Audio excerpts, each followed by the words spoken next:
everybody. My name is Jazmine Santiago, also known as Jazanti, which is a combination of Jazmine and Santiago. Nice. Now, how old were you and how long ago when you first learned that you had cancer? When you were diagnosed? To be honest with you, when I was about 16 years old, I started getting symptoms. At the time, my mother just came back around, and she was, away. She was on drugs for many years. So my mother was, in her own world. And I remember that year she came back around, and she wasn't feeling well. And I kept telling her, go to the doctor, and she didn't want to go. And I called the ambulance. They came, they got her. A couple of days later, we found out she had cancer. And then that's when the conversation started about cancer running in the family, because my mother had lost her mother to cancer. And there were other different family members that had cancer. So I was telling my mom what I was going through. At the time, at 16, I was already going through severe weight gain and weight loss. My weight fluctuated. Then I remember I would actually bleed through my rectum, and I would bleed like if I had a month cycle. It was scary. It was crazy. I was always bloated. I was always gassy, just crampy, and just never feeling 1,000% like normal. And I remember telling my mom when she was, on her deathbed, and she had told me, cancer runs in our family, so you have to make sure you go get yourself checked up, go to the doctor, let them know what you feel. And then I remember my mom passing away later on that year, and with the change and moving, I had to move down to Orlando and all of those things. I just let it be. I wound up getting pregnant with my son a couple of months after my mom passed. And I remember constantly being in and out the hospital and having a high-risk pregnancy. And I remember when I was about 4 to 5 months, I was visiting New York, and I felt ill. And I pretty much felt like I was dying at the time. And I remember my stepmom working at Montefiore in the Bronx on Gun Hill Road, and she took me to the hospital, and they kept doing all these tests, and they could never figure out what was wrong with me. So eventually I flew back to Orlando, continued on with my life, dealt with the symptoms. And then I remember in my early 20s, just constantly being sick. And at the time I was working for Bergdorf Goodman. I had a managerial position, so I was making really decent money. I had amazing benefits. So I, was able to see the same doctors for the period of time that I was working, which was a span of maybe 6-7 years. And I remember running these tests and all these different things, and nobody could ever find out what was wrong with me. And just backpedaling a little bit, when I had my second son, I was about 21, living in Puerto Rico. I was hospitalized for about a month and a half prior to giving birth prematurely to him, because I almost died. My heart failed. There was just so many complications going on with me, and I just didn't know what was wrong. And I kept getting, all these tests done and all these different things done. And I remember specifically telling these doctors how cancer ran in my family, but they disregarded that, because at the time I was 17, 18, 19, 20, 21, 22. I was in my early 20s, and back then you didn't really hear of someone in their 20s having colon cancer or pancreatic cancer, or you had children's non-Hodgkin's, all these different other types of cancers that children usually get at an earlier stage in life. Mind you, this started when I was 16. Now we're moving forward to my early 20s. And then I remember it was a summer night, and I was waiting on the bus. I lived in Morris Park, and as I was gonna get on the bus, I remember feeling faintish, and I passed out right there in the street. Everybody got off the bus, they called. I remember waking up, they were asking me for, a number, who they could reach and contact and things like that. And then I remember telling them my boyfriend, long story short, I wound up going back to the hospital, running more tests, nothing. At that time, I remember feeling I'm dying, and I just don't know what else to do at this point. So I had reached out to my aunt in Orlando, who took us in when my mom passed. And I told her my symptoms, and she said, well, come home. If anything's going to happen, just be around family. So I remember packing up my things and moving to Orlando. And that was in the summertime. Comes October, I start working. I'm waiting for my insurance to kick in. she's already speaking to her doctor about my symptoms. So we had a game plan. And I remember in November, it was Thanksgiving Eve, I had recently started dating someone new. So I went to, his family's house. I wound up going to my family's house. And I ate everywhere that I went because I was a glutton at the time. I was really heavier and I was just always eating.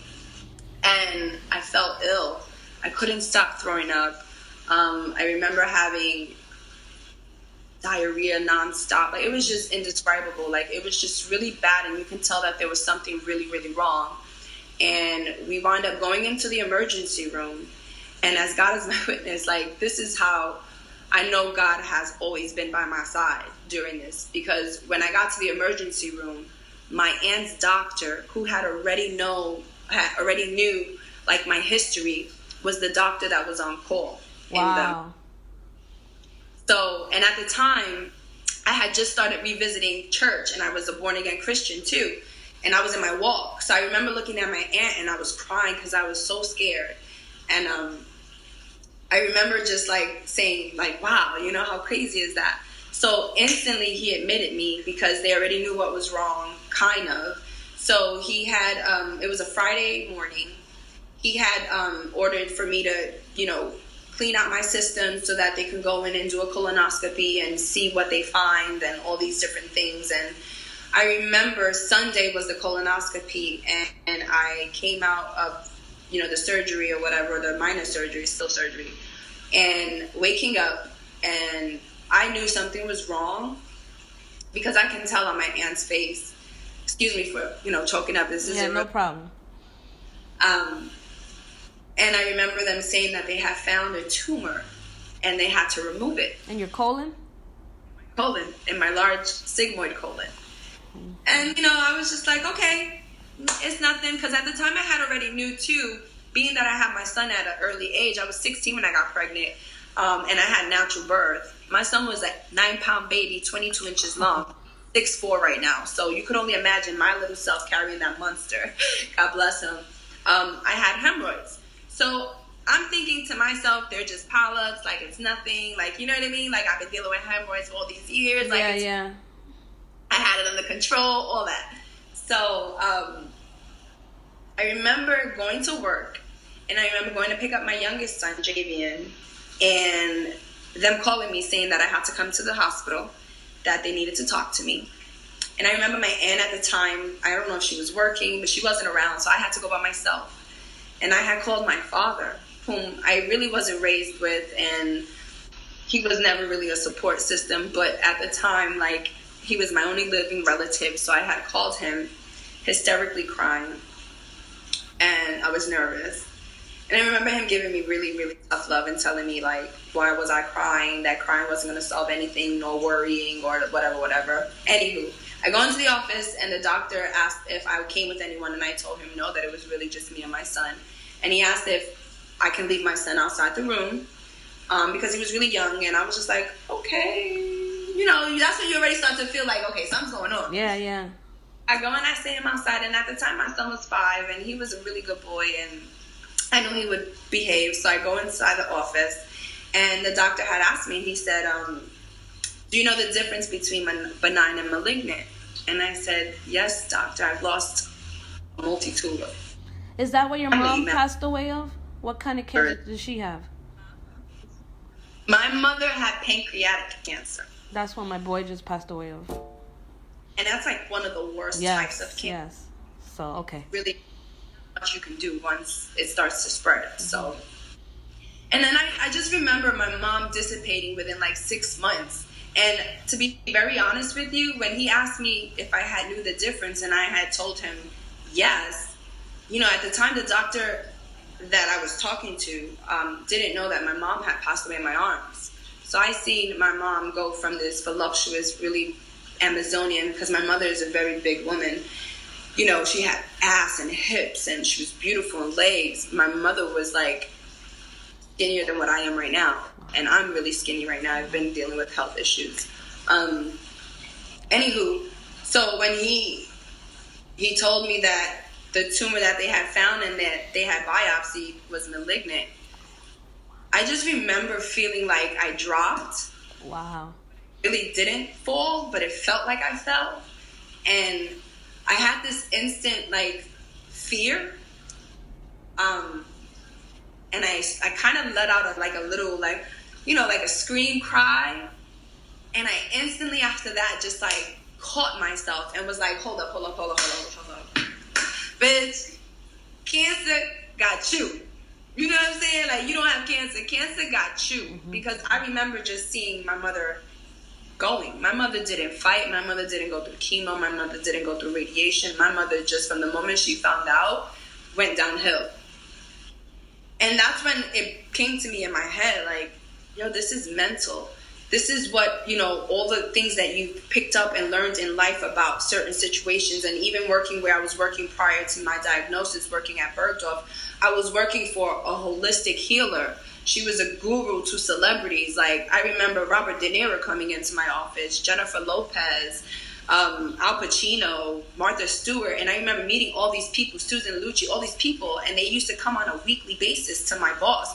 And I used to always ask myself, like, is she really that good? You know what I mean? So I started to apply the things that she taught me. And I said, this is mental. Like, nah, this ain't going to take us. We got this. And I remember just asking the doctor, what's next? What's my next step? Because you were ready to go. You were ready to go. I was like, I ain't ready to die. I'm ready to fight. Yes. But I'm 26 years old. I got a 5-year-old outside.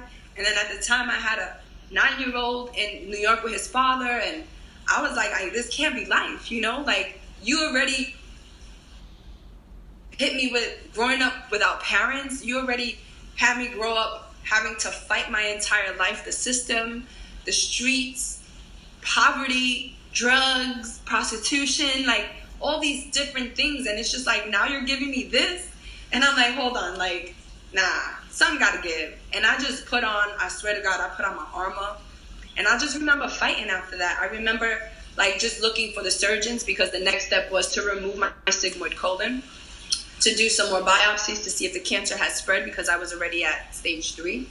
Wow. Which is what they told me that day, that it was a stage 3. And if people know about cancer, there are 4 stages. Yeah. So I was at stage 3. And I was 26 years old, a single mom, just moving to Florida, just restarting her life because I just started a new job. I just bought my first car. I was renting to own a condo. Like, my world went from having all the things I worked really hard to have because of all the things I've been through in life to having now to lose that and fight all over again, And I tell you, like, you would think that with that diagnosis I would have gave up. But, like, honestly, God gave me this fight. Like, you have a purpose. You're going to beat this. And I really, really walked around, honestly, on everything I love. Like, if I didn't have cancer had me. I have videos and pictures of me at Disney. I have videos and pictures of me at, what's that place in Tampa, Busch Garden and SeaWorld. I was in the clubs, and mind you, going through chemo, and you would see my chemo pack and my chemo port and all of that. And I really just, even though sometimes I think about it, I was stupid because, when you go through chemo, your immune system drops and you can pick up on germs and things like that. But I didn't think about those things because I wasn't going to sit there and worry about if I kissed somebody or if I took a sip out of somebody's cup, like, whether if it was going to kill me. Like, I really just didn't pay mind to cancer. On everything that I love, I paid no mind to cancer. Like, it didn't exist. And I really did live my life that way. And I would go every week into my chemotherapy. I would go every other week for 4 days. I had chemo. I would go 1 entire day in the hospital and then 3 days at home. And that's how I would do it. And I remember just going into my chemo room and sitting down, and I was the youngest person there, and everyone else that was around me was probably 60 and up. And I would give them life. I would give them hope. I would give them inspiration. And there were times where they had a husband, a daughter, a friend, a support system with them. And the saddest thing was I really didn't have that. I used to sit there by myself. But being able to sit there and spread positivity and spread hope and dreams and aspirations and things like that, I didn't care about that support because I had the support of that room at the time. And I guess that's where my passion too began to, to start my foundation, my nonprofit organization, because, when you deal with a disease, support is everything, because I feel like when you mentally know that you can fight it and you have the support around you and you don't really think about the negative or, just the negatives, and you keep your mind focused and positive, I really feel like that is what saved me from cancer, because I didn't think about it. I didn't give it any attention. Let me ask you, so how long did it take for you to beat it? What was the process, and how long was it when the day, and then explain the day you found out you beat it? So it's crazy because I've been in remission now. My last day of chemo, I believe, was September 17th, 2007. Wow. That was my last day of chemo. And after that, I remember just packing up and moving to Florida. I moved to Miami for the first time in May of 2008. And I didn't look back. And after that, that's when I became Jazanti, really. I just started focusing on doing the things that I knew that I wanted to do. And I paid it no mind for several years. So I really didn't know that I was cancer-free. I remember moving back to New York in 2012 because an aunt, which was my mother's sister, had just passed from cancer. And, here we go again with losing somebody else to cancer. And I remember being scared because I remember the doctors telling me that my chance of occurrence was 95%. So, imagine you're 27, just beating cancer, but they tell you your chances of it coming back is 95% out of 100. There's 5% telling you that you're going to be okay. How much guarantee does that give you? None. So I just didn't care. And it may sound crazy and stupid right now, but that's my honest truth. Oh, hold on one second, babe.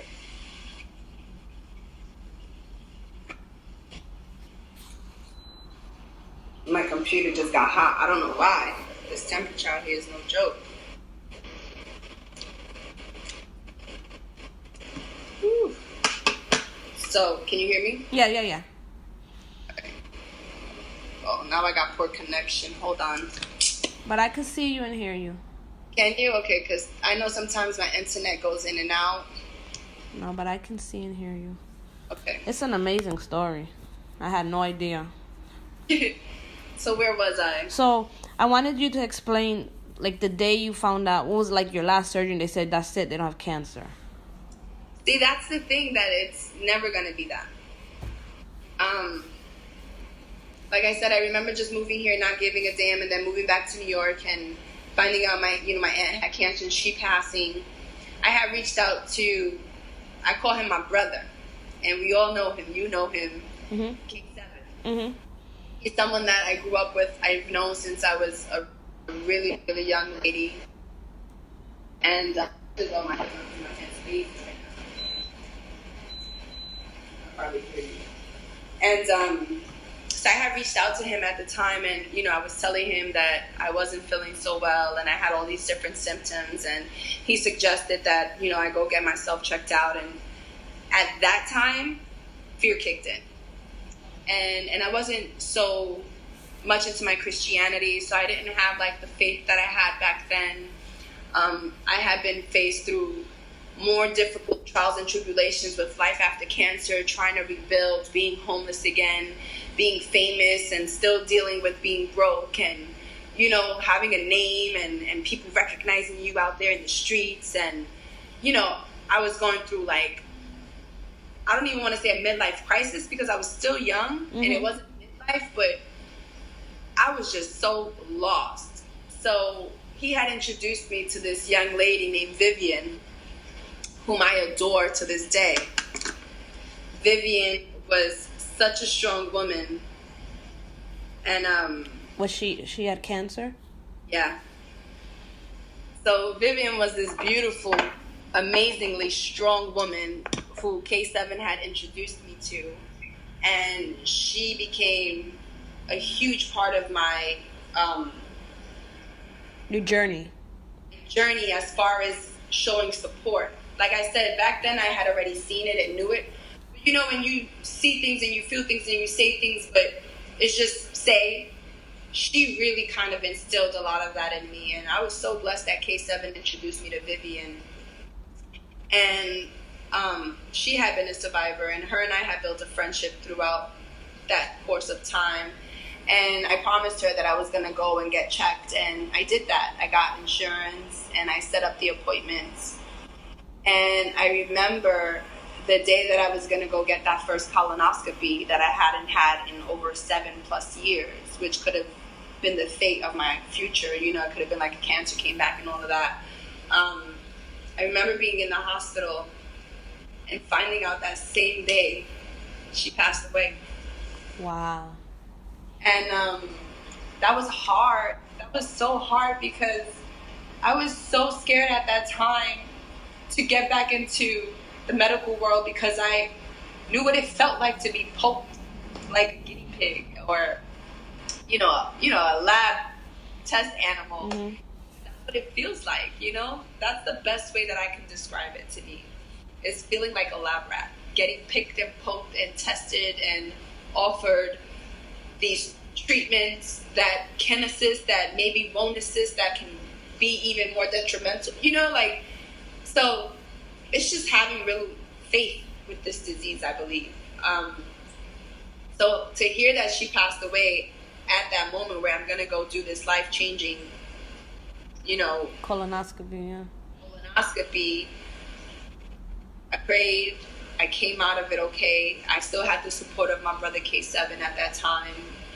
I waited for the results to come back. They had came back fine. However, I did do a leak procedure, which was, I had precancer cells in my cervix. So that was something that I had to experience. And, you know, after the stuff like that, more tests and more tests.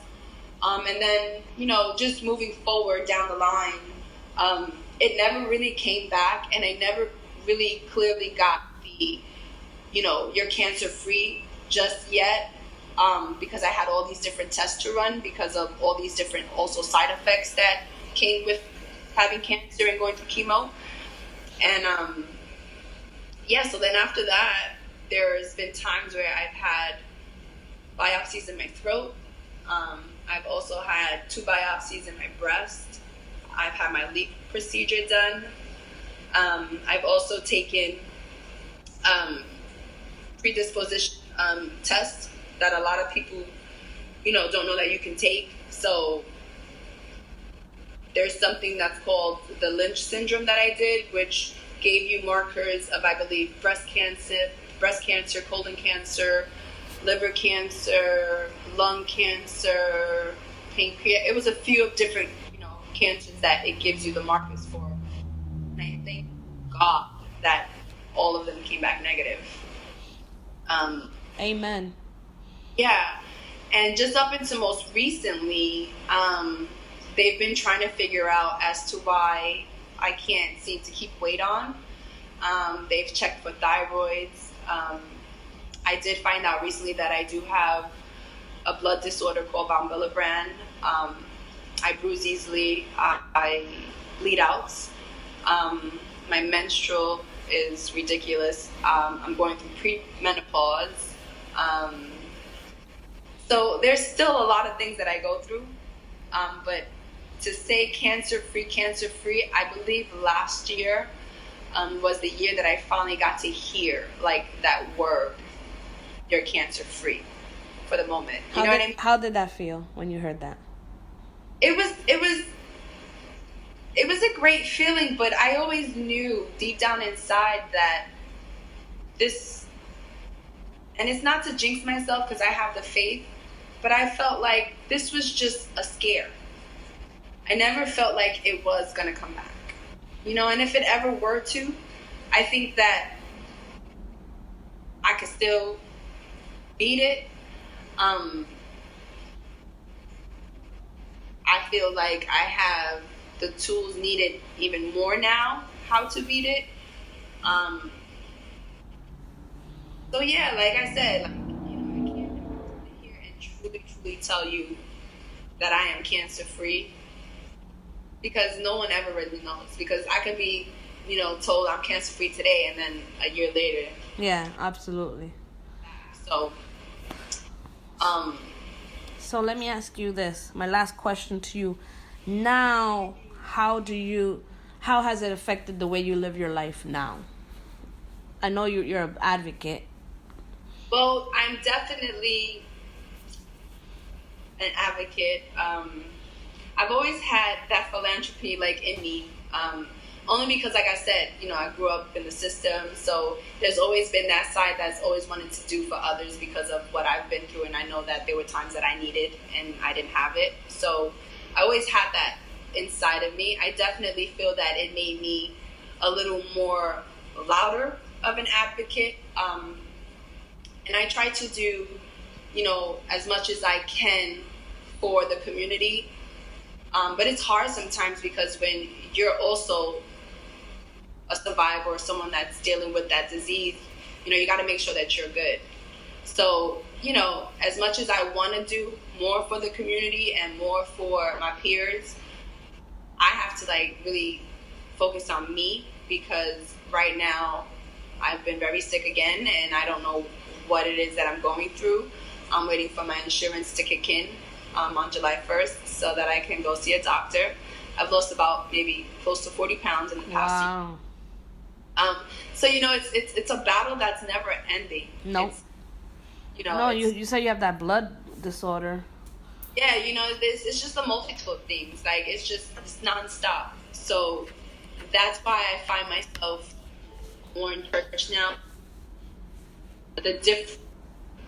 Dealing with being ill and also having that faith in God, it assists in a way that it's indescribable. It's just, you have to know it to feel it, to understand it, So that's why lately too I've kind of been more leaning towards God, because if I lean towards people, I would be highly disappointed, and that wouldn't help me with my health. Absolutely. So, I definitely like to tell people that I encourage to seek a relationship with God, because without Him, nothing's impossible.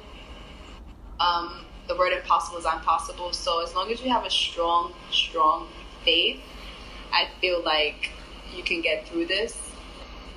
And having a strong support system. That's awesome.